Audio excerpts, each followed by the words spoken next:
Meddy yaje kwatura ko yari umwana w'umukobwa amaturu mbere yuko babana. Abantu bari bazi ko Meddy ari umuhungu wiyubashye witonda udashobora gufata umwana w'umukobwa ngo amushuke amushyire muri ghetto ye amumara n'umwaka murya amaturu. Yes, umva kano ka video ukuntu yari arimo arabwira Amag the Black sha. Amag the Black turamuzi ni umugabo twemera uvugishwa uruvugira ariko ngo aramwifuriza kuba yagira gute kuba yafungwa. Umva ukuntu Amag the Black nawe yamusubije neza.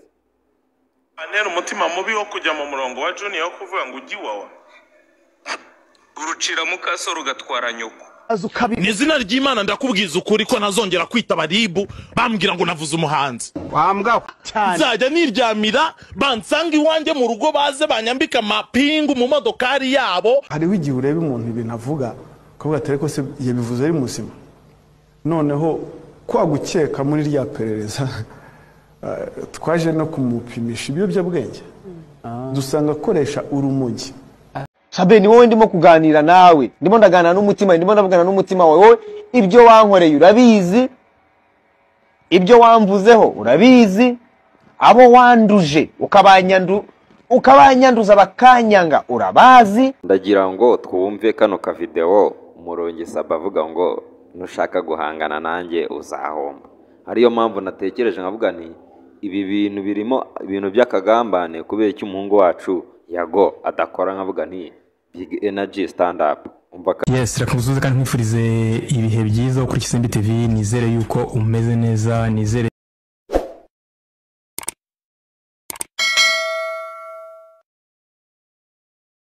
Yes, ikaze hano kuri KC Empire TV.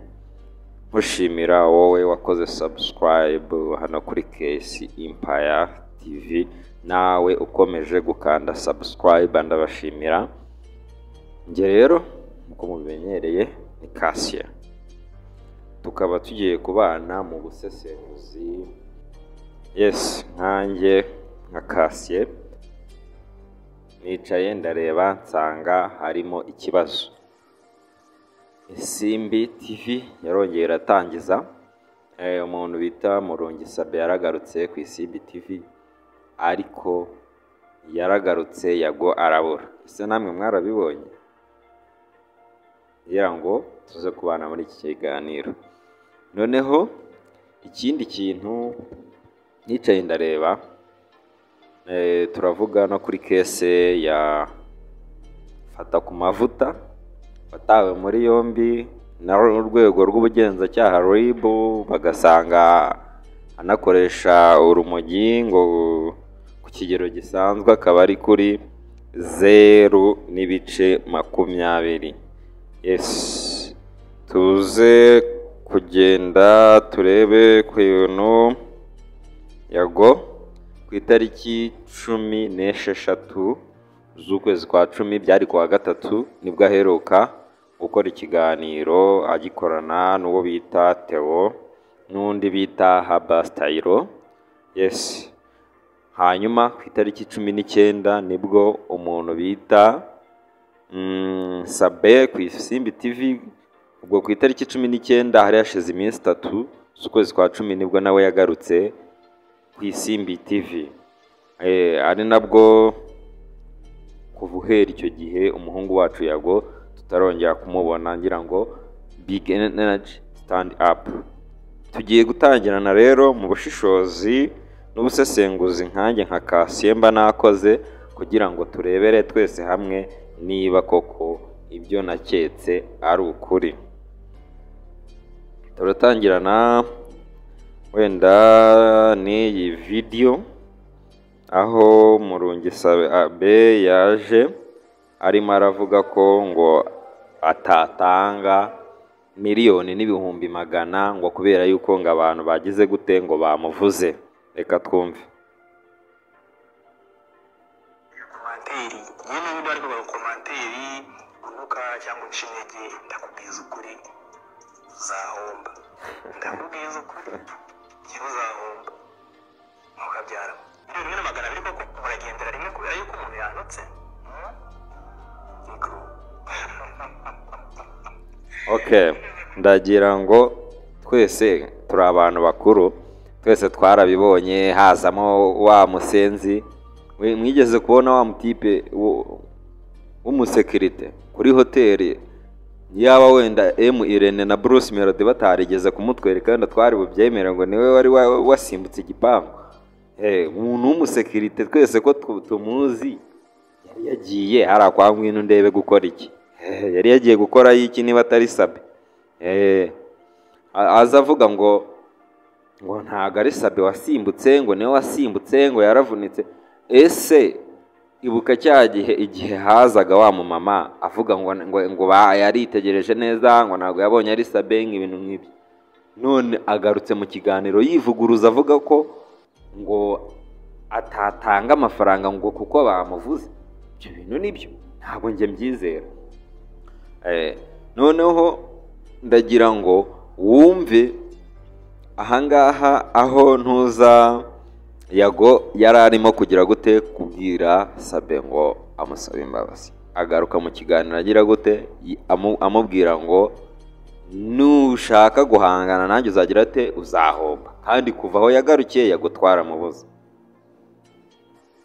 Sabe ndimo kuganira nawe ndimo ndagana n'umutima ndimo ndavugana n'umutima wawe ibyo wankoreye urabizi ibyo wamvuzeho urabizi abo wanduje ukabanyanduza bakanyanga urabazi ntabwo nje kubavuga hano ariko wowe uzi ukuri so I'm talking to you urasabwa gusaba imbabazi abanyarwanda warangiza ariko nyuma yo gusaba imbabazi abanyarwanda ukanahagarika ibyo bintu urimo gukora Sabe nta muntu wamuroze nabonye bamwe mo kubabeshya ngo yarozwe Sabe nta muntu wamutegeye mu gico Sabe nta muntu wari wapanze ngo kumufata amashusho nabonye arimo kwifatira John ku gahanga ngo twari twabipanze uyu mugabo yasenye ingo nyinshi ariko mwese mwatinye ngo kumuvugaho mwatinye gukanda ikibyimba ngo no abandi bose nibatinya kubivuga ngewe nzaza nicare hano kuri Yago TV Show mbivuge usabwa gusaba imbabazi abanyarwanda wa mugabo ugasaba imbabazi abahanzi wangije ibi bintu ndimo kuvuga abahanzi barabizi ariko mwabahanzi mwe mwavuye mukavugisha kuri mukavuga inkuru mwanditsweho n'uyu mugabo abitwa ba Kid Gaju inkuru banditsweho mwaba muzi inkuru banditsweho n'uyu mugabo witwa Murungi Sabe inkuru zibica zibarangiza abitwa ba Social muramuzi inkuru banditsweho n'uyu mugabo abahanzi ngira ngo rero dushaka twapozingira video hano ubutumwa n'ubundi bwamaje gutambuka urimo urumva Murungi Sabe yabonye yuko Yago atangiye kugenda amuteza abantu bose yagize gute yagiye mu minsi yatambutse ahemukira abona ko ibi bintu bishobora kumugwa nabi ahitamo kumukurikirana amusanga UG urabizi umutekano wa UG uri hasi cyane ugereranyije n'umutekano w'u Rwanda hano mu Rwanda ntabwo umuntu ashobora kuzanga kwica uko yiboneye niyo yakwicara bikurikiranwa ariko hariya UG arakwica ugapfa nk'ihene pe rero wumve hano hantu aho Sabe yagarutse avuga ngo urahomba wowe ushaka kugira gute hangana nanjye ariyo mpamvu nkanjye nka Kasiye nicaye nkora ubusesenguzi bwanjye ndareba ndavuga ni ese umuhungu wacu yagiye hehe ko tubizi yuko ahora dutamo kadaheruka kudutamo bimeze bite ndagira ngo twumve kano ka video Murungi Sabe avuga ngo nushaka guhangana nanjye uzahomba ariyo mpamvu natekereje nkavuga ni ibi bintu birimo ibintu by'akagambane kubera icyo umuhungu wacu Yago adakora nkavuga ni Big Energy stand up umva kano kantu ya komanteri nyine n'undi ariko komanteri unuka cyangwa ucinege ndakubwiza ukuri uzahomba ndakubwiza ukuri gihe uzahomba mukabyara nibyo ngiye nari ndimo ndababwira urareba uno mutipe kuvuga bino bintu Yago amaze iminsi 3 adakora agahita aza ku Isimbi TV agakora guhera uwo munsi tukaba nta n'inkuru ye cyangwa post n'imwe turabona murumva bino bintu ari amahoro ngira ngo abantu basi wenda mwamufite amakuru y'umuhungu wacu Yago muyatugezeho tumenye ese umuhungu wacu amerewe ate ese ubuzima buragoye ngawere uko twebwe nkatwana kuri KS Impera TV twabigezeho ikibazo turavuga tutireka tugere gute tubisesengure noneho ntaruka nirukanka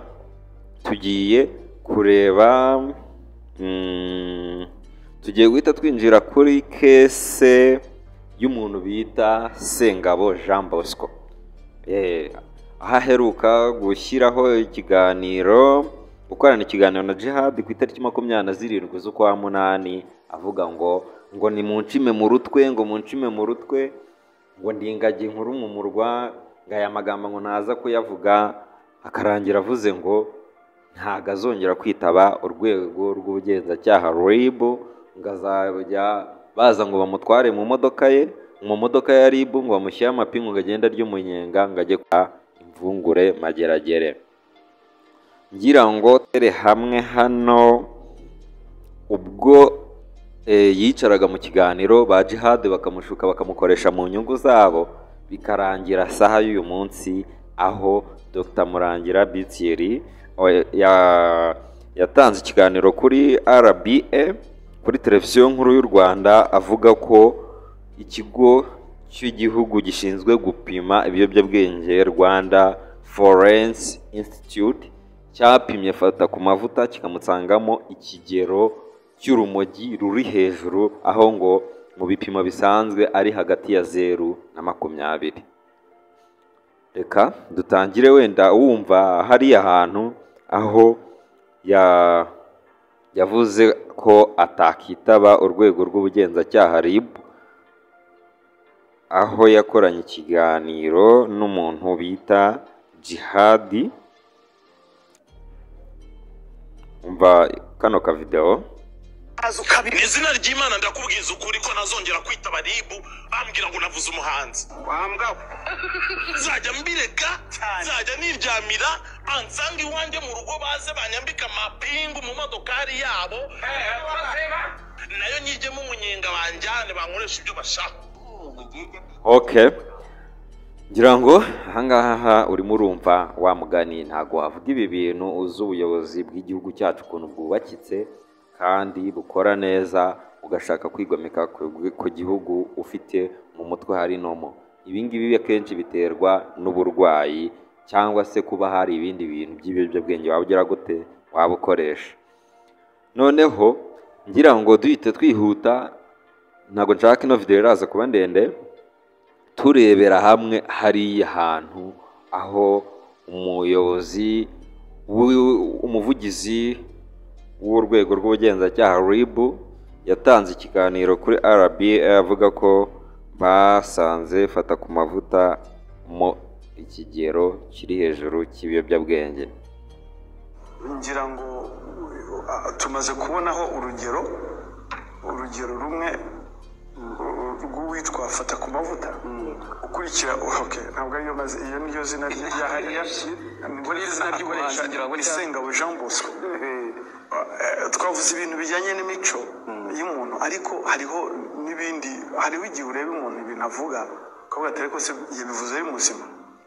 Noneho kwa gukeka muri rya perereza twaje no kumupimisha ibiyobyabwenge, dusanga akoresha urumogi, aho ibisubizo bya Rwanda Forensic Institute bigaragaza ko afite ikigero cya 298 ng, aho normal range igipimo gisanzwe ari hagati ya 0 na 20. Urumva rero okay, kadupozingira video aha. Ngira ngo icyo nashakaga kuvuga wacyumvise, urumva yuko umuhungu wacu agize gute, basanze afite ibintu by'ibimogi muke mu mubiri we. Ngira ngo urebe ahangaha ukuntu umuntu arucira mukase rugatwara nyina, aho yigeze gukorana ikiganiro na Ama-G The Black kuri 3D TV, avuga ko ngo ayefuriza Ama-G The Black kuba yagira gute, kuba yafungwa. Okay, kuri iyi video, yes, umva kano ka video ukuntu yari arimo arabwira Ama-G The Black. Ama-G The Black turamuzi, ni umugabo twemera uvugisha kuri uvugira, ariko ngo aramwifuriza kuba yagira gute, kuba yafungwa. Umva ukuntu Ama-G The Black nawe yamusubije neza. Antera umutima mubi wo kujya mu murongo wa Junior wo kuvuga ngo ujyi wawa, urucira mukaso rugatwara nyoko. Jewe ntabwo ejo bundi Ama-G The Black yakoze gutya, asinyaga contract ko muri engine. asiganwa essence ko afite contract yo muri engine icuruza essence ngira ngo wenda ya brand igiye gupfubuka ariko uko bigaragara amaji ikwiriye amasoko menshi arenga 10 ari hejuru ya engine. Ejo bundi fata ku mavuta agira rya aba CEO wa 3D TV ukeneye andi macano menshi. Nzaba CEO w'amacana rero none se ngewe nzaba brand ambassador w'amasitasiyo angana mani ntukazana ibintu by'ubusesenguzi budafite epfo na ruguru mani muri ikintu niyo yaje. Okay, nibyo rero ngira ngo nkubwire buriya wa mugani urucira mukasoro kagira gute rugatwara nyoko. Urumva uno mujamani wa muntu uhora mu bintu by'ubutiku urabona nk'ejo bundi yamaze igihe yataka The Ben amwataka akajya n'aho amukurikirana akamugeza hehe aho amukurikirana kugera iwe mu rugo ngo yarashatse ngo ntabyara kandi buriya kubyara buriya n'ubushake bw'abantu ku giti cyabo bashaka no kubyumvikana bakavuga bati ntago turi buhite tubyara reka tubanze tugire gute dutegereze. Ariko jama wacu yaramukurikiranye agera ahageriwe atangira kuzagenda avuga ngo ntabyara ibintu nk'ibyo ngira ngo wumve icyaha akurikiranweho ngo cyo kubuza umuntu amahwemo.